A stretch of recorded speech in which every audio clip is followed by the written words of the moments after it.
Good morning, good afternoon, good evening. We welcome you, whatever time and wherever in the world you are listening. We are pleased you have found us. You are now listening to Inside the Bunghole, a podcast taking you on a journey through wine. Together, we will learn more about this wonderful elixir of life. So raise your glass to welcome your hosts and partners in wine, Pam and James. You are now Inside the Bunghole. Okay, welcome everybody to another exciting edition of Inside the Bunghole. I'm here with James. Hello. And I am here with Erman. Hello. And we are sitting with Jeremy of Tooth and Nail. That's right. How you doing today? Good. It's good to be here. Thanks for having me. Thank you. Thank you for doing this during the busiest season of the year. Well, it's just getting going.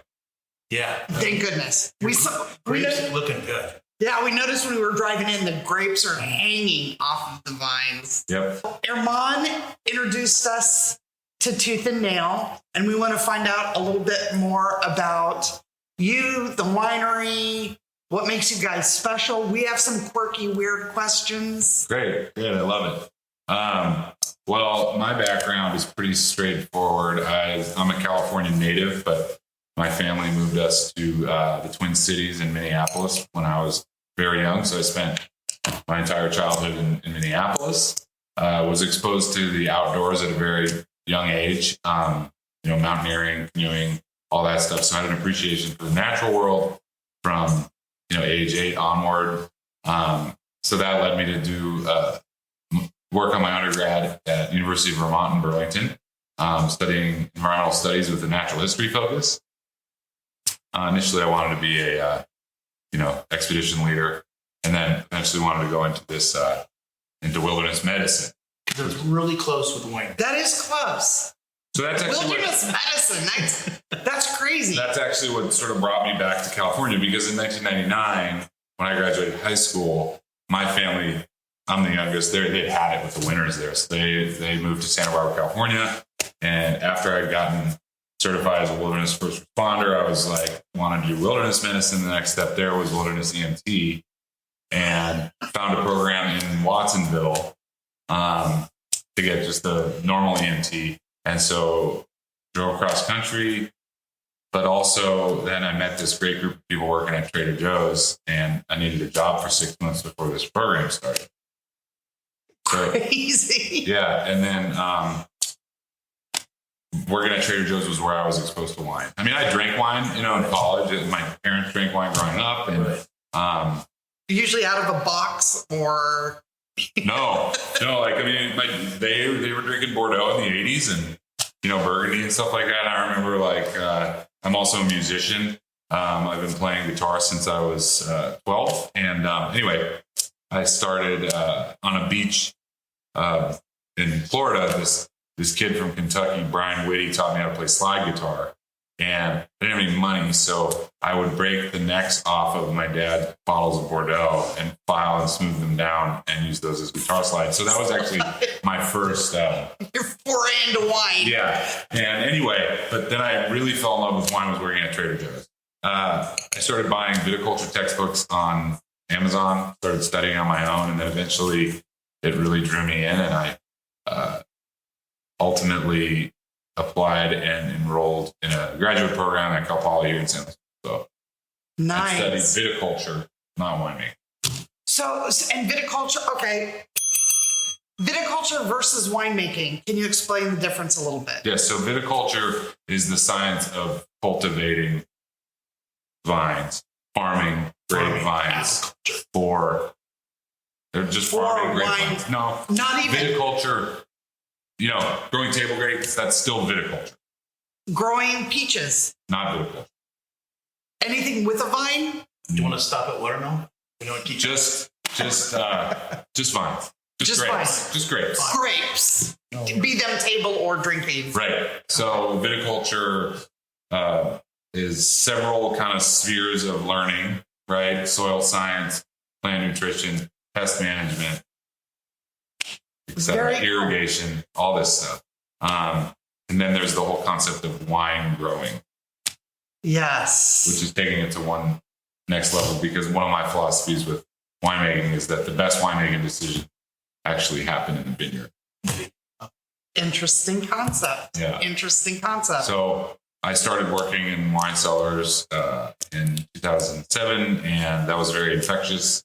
I liked the pace of it, and so I've been making wine ever since. So then it's more like a science, dialing it in. Once they're off the crushed. Well, there's a lot of science that happens in the vineyard with how we're doing it, how we're manipulating the canopy, the leaves, how much fruit we're hanging. And in all varieties, you farm them a little different. Yeah. So we were talking about the canopy on the drive up here, how there's this way that you fold the leaves back so that they're exposed for a certain amount of time. And then when you want to protect the grapes, you put the leaves over them, and it actually shields them from the harsh. Yeah, so at this property out here, the Tooth and Nail Vineyard that we farm, what we do is it's vertical shoot positioning is the type of trellis. But what I like to do is I like to raise the shoots on the morning side and then let the afternoon side flop to protect the fruit from the more intense afternoon sunlight. And that's a whole. Yeah, so they don't. It doesn't overripe or ripen. Burn. Yeah. It'll burn. Yeah. And how important is? Do you have someone that comes out and tests the soil every once in a while? Annually. You do that? And what's the purpose?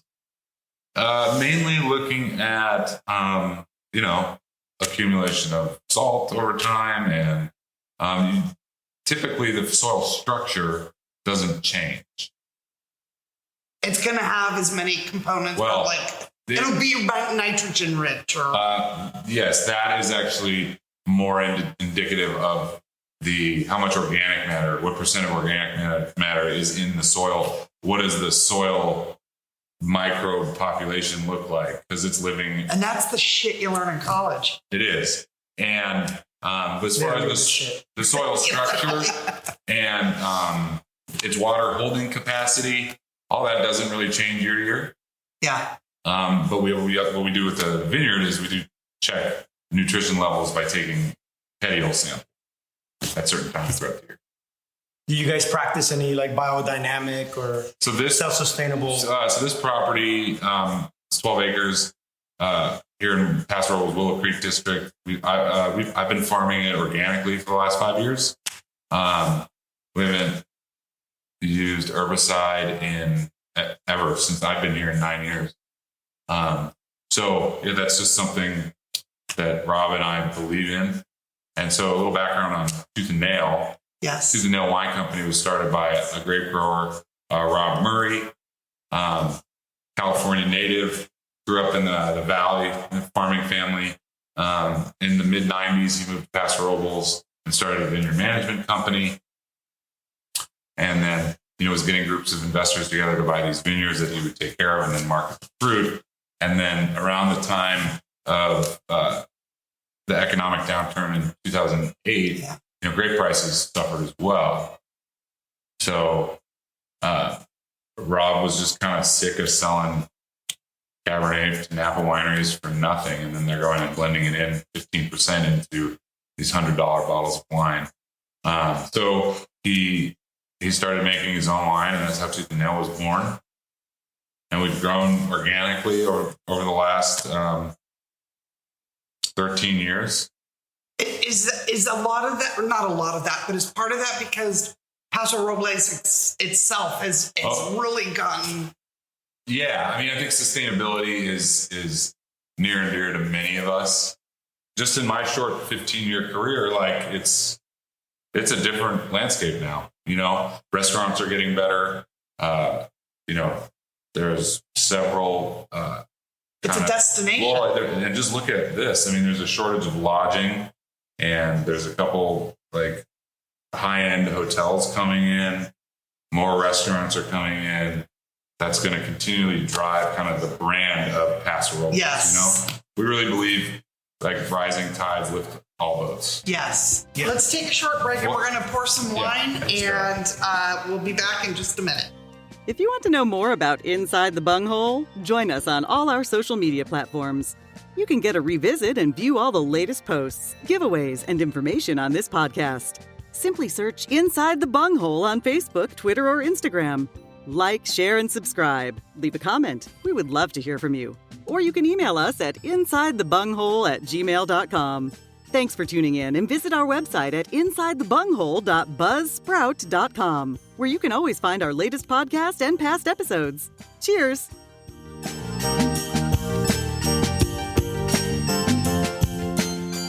Okay, we're back, and we're going to pour a little bit of wine, and we're starting with the... This is the 2022 Tooth and Nail, the Audubon series, the Fragrant Snare, which is a blend of Chardonnay, Chenin Blanc, and Viognier. Tell me about your who put your labels together. So the creative drive album covers. Yeah, thank you. That's all Rob. You're the owner. He really likes art and street art and things like that, and he's a lover of music as well, and so he really drives the creative. Mm-hmm. Cheers, people. Cheers. Thanks for having us today. Thanks for having us. Lovely to meet you. Always happy to have some folks from the desert up. You got a lot of fans in the desert. Mm-hmm. That is crisp. Boy, that's good. I see that eating that with turkey. Yeah. So this Chardonnay is from vineyard really close to the ocean, all fermented in barrel. But this is a good. This is a definitely good for the desert. Oh yeah, hot weather. This is refreshing. This is light and. Is this something you guys are pushing out to restaurants and all that in retail? This is, I would say, well, a bunch of it goes to our wine club, and we do a lot of it here. But as far as out in the market, Fragrant Snare does well in restaurants mostly. Uh-huh. I think the only retail presence Fragrant Snare has is at Whole Foods in Southern California. So getting into Whole Foods, that must have been an adventure. Yeah, well, we've had a long relationship with them. I'm seeing your wines in a lot of places, which is a good sign. Yeah, it's a good sign. He just picked up a bottle of Cab at Total Wine. Yes, which makes him want to ask you the question about the logo with the app and the animated QR code. And yes. So in what kind of acid were you dropping when you guys figured that one out? Sandoz Laboratories. There you go. That's what kind. Anyway, in 2019, up until that point, we were a Rabble wine company, and the pandemic hit. To help kind of weather the storm and keep people working, we sold the Rabble brand. So yes, I remember. Yeah, the Rabble. I remember the Rabble label. So then we sold that to help weather the storm. And really, our wine club is what really kept us afloat during that time.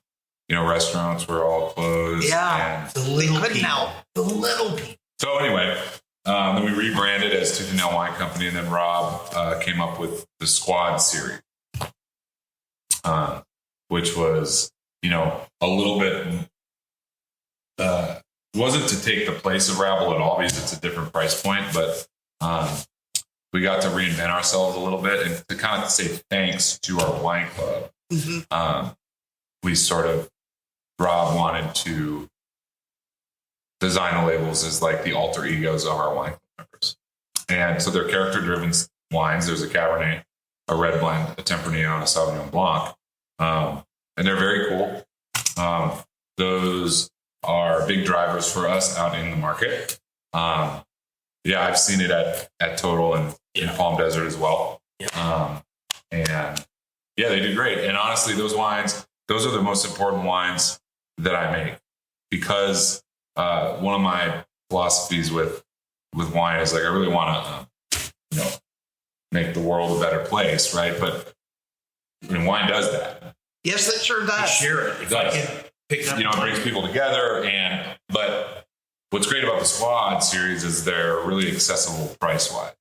Like, sure, we're going to taste a Grenache today. It's more expensive. I love it, but at the same time, it's a very narrow window of people who will enjoy it. Whereas the Squad series, is mass appeal. I have a lot of bandwidth. Yes. To affect others. Yes. So now your philosophy on changing the world, making it a better place. Let's go deeper into that. Okay. Well, wine brings people together. You were just saying. Yeah, we were. Wine elevates any gathering, right? Yeah. And that's what I'm doing because people are drinking wine on they're celebrating or they're just getting together as a family or friends, and so wine's like the circuit board for having fun sometimes, and there's food, of course, and music. They all go hand in hand. They all go hand in hand. And I like all three. Yes. Yeah, I like the fact there's some wine I would go, you know what? I'm gonna have so and so over to have this wine. Yeah, you have certain personalities with certain wines. It's like you pair your friends with wine. Yes, I pair my friends. We have Don that we pair every wine with. Yes. So let's talk a little bit about is this the next one? Yes. So this is 2022 Destinata Rosé of Grenache. 2022. This is Paso Robles. This was fermented in all neutral barrels, and then post fermentation, I actually put it up to concrete tanks. Oh, cool! Yeah. Leffert actually did 2 Destinadas for first wine club that we did last month. So we had 2 Destinadas and then the Tutaneo Cabernet. So we wanted that. And so this brand we developed with the 2020 vintage for the on-premise. Mm-hmm. So that's for wine club members only? We put it in wine club a little bit, but mostly for restaurants. Oh, cool. Yeah. What about the concrete, the egg? Do you have to rack that and extract it, or is it staying there the whole time? Other than like an oak barrel or something. Oh, so how would you do this? So this was fermented in barrel, and that was more to build mouthfeel and texture because the barrel fermentations tend to get a little bit warmer, which leads to richness on the palate, texture.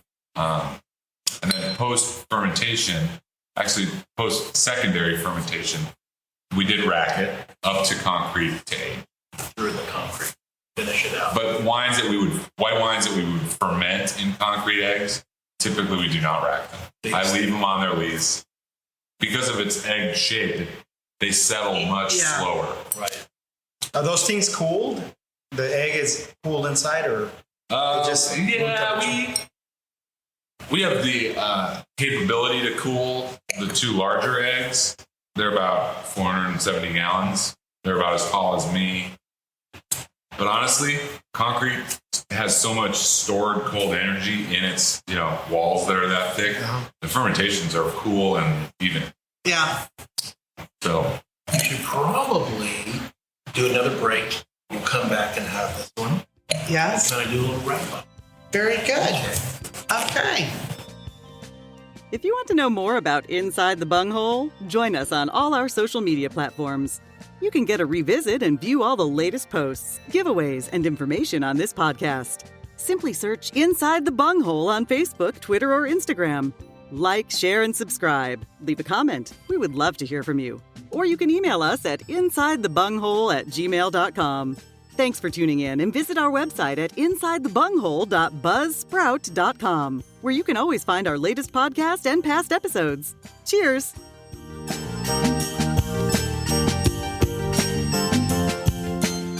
We're back.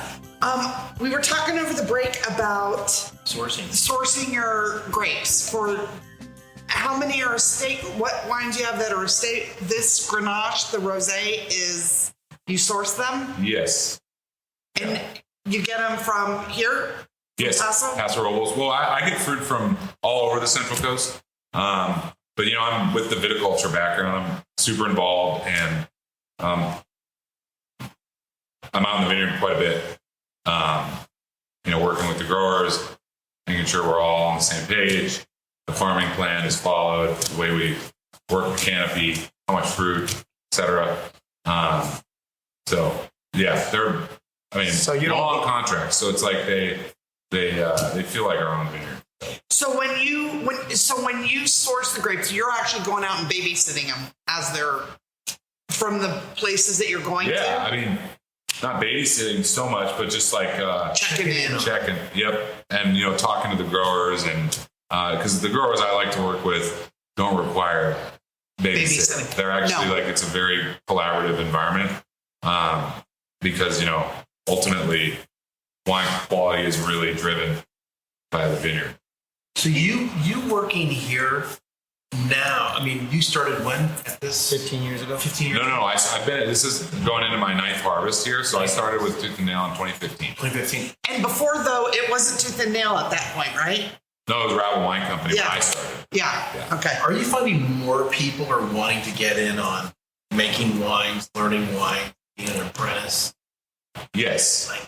The industry. You have a stack of resumes now, where before it wasn't that way? Or honestly, pre-pandemic, it was a little easier to find entry-level people to come on board to look for harvest. To actually work is what you're saying.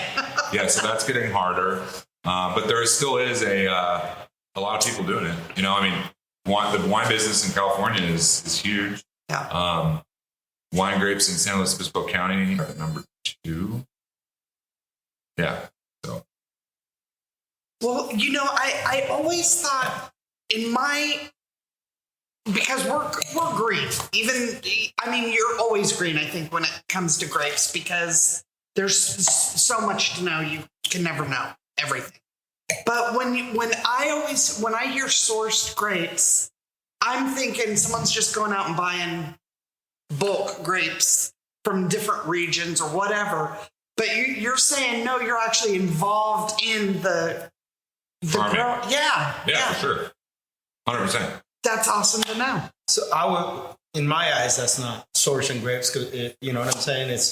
He's in the process. Yeah. He knows what it's like. So so I wouldn't consider sourcing. I mean, even you're part of the vineyard. And many of the growers that I've got these relationships with know what I want. Yes. And the only kind of pivots we do are during the growing season, like if weather is different. With the weather, we had a really wet winter. Yes. Does that affect us? Yes. That was a blessing, because we had, 4-5 vintages with not a lot of rainfall. Yeah. So the rainfall we got this year was really great to recharge some groundwater and also leach some salts that had been accumulating over the last 5 years. And it also kept the soil cold, which then led to the late bud break. But there was a lot of water, so we got lots of canopy. Okay, hold on. Jargon alert. Bud break. Can you talk to me a little bit about what it is, and also how it affects like early bud break versus late bud break? Yeah, so bud break is governed by soil temperature. The soil. Oh, soil temperature. Right. Okay. Because once it gets above, I believe it's 60, low 60 to somewhere in the 60s, sap flow begins. And that's when it goes from being a twig to green. The green. Right, the latent buds from last vintage, which we've pruned, will start to push and open up and grow new shoot. And then late means that you're going to have. What's the difference between early and late? Early would be in Paso Robles. We've had bud break in the beginning of March. Does that make for sweeter wines, drier wines? No. It's just, it starts the season earlier. Earlier. So if you get an early bud break with warm weather, You're going to be harvesting early. Yeah. And the grapes, it just takes its time. It's either going to bud early and grow early or late. It's not going to taste different or what have you. It's just No, it will. It will. Okay. It will be different. Every year is different, though, isn't it? Really? Right. I mean, there's never going to be 2 years back to back that are. No, the wines are never identical. Have you ever worked for a winery where maybe there was a fire, maybe ash or something like that changed the dynamic? Fortunately, no. Yeah, knock on wood. Just wondering. Elements. Yeah, but there's so many things that go into what's going to. I don't even know how a winery gets a good reputation. You know what I mean? With all the different elements that can come into play to either make your wine amazing. I mean, you could have a couple amazing vintages and be a total dumbass and not know what the hell you're doing and just get lucky. Yes, you could. Wow. Really? And then you could be the smartest guy in the world and have a shit year. Yes, it happens. Yeah. That sucks.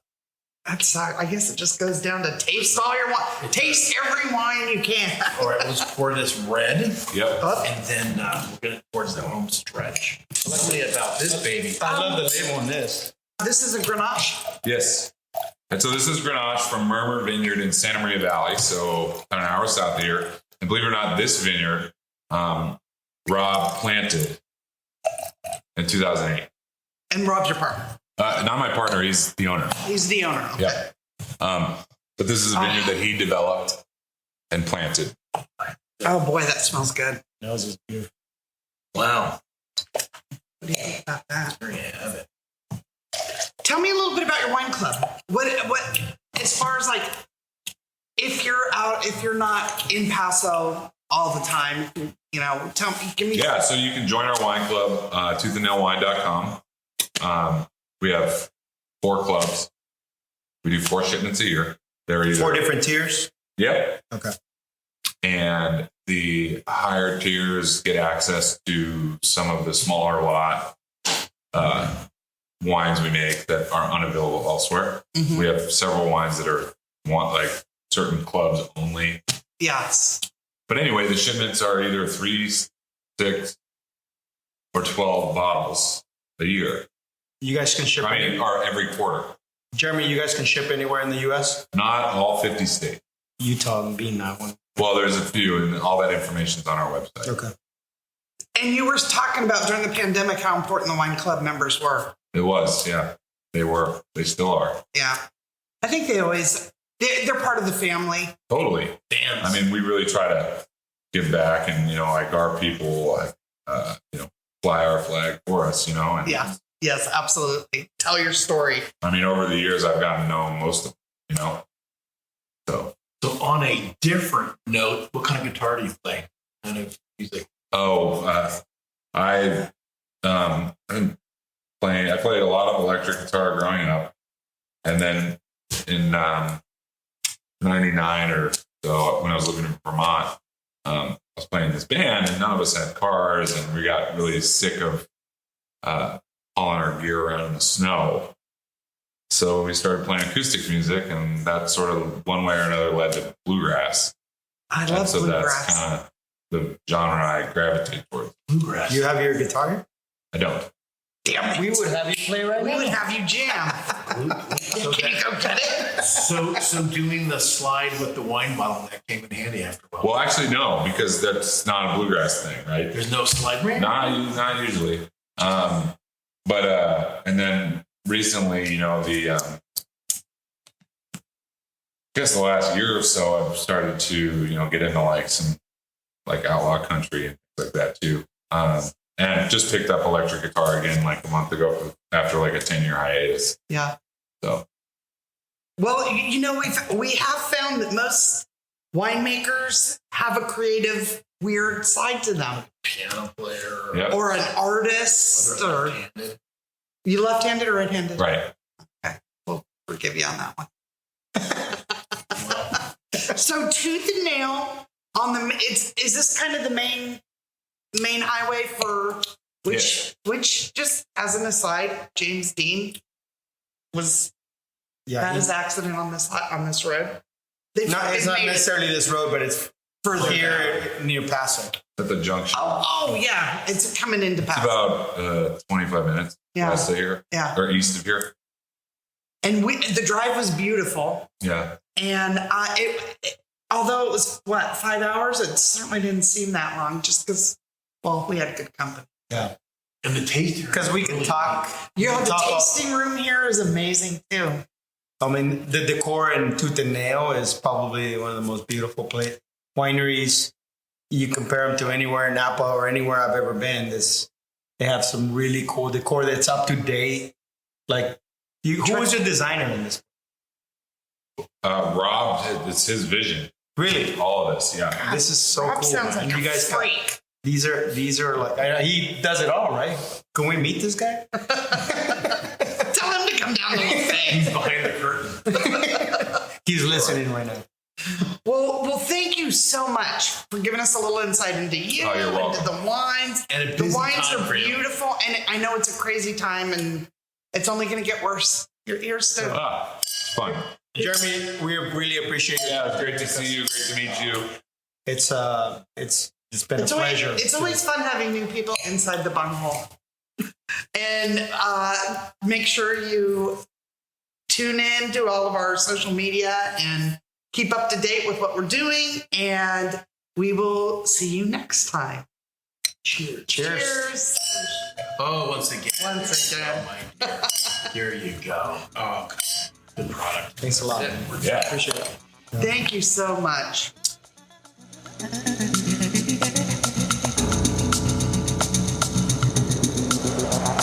If you want to know more about Inside the Bunghole, join us on all our social media platforms. You can get a revisit and view all the latest posts, giveaways, and information on this podcast. Simply search Inside the Bunghole on Facebook, Twitter, or Instagram. Like, share, and subscribe. Leave a comment. We would love to hear from you. Or you can email us at insidethebunghole@gmail.com. Thanks for tuning in, and visit our website at insidethebunghole.buzzsprout.com, where you can always find our latest podcast and past episodes. Cheers!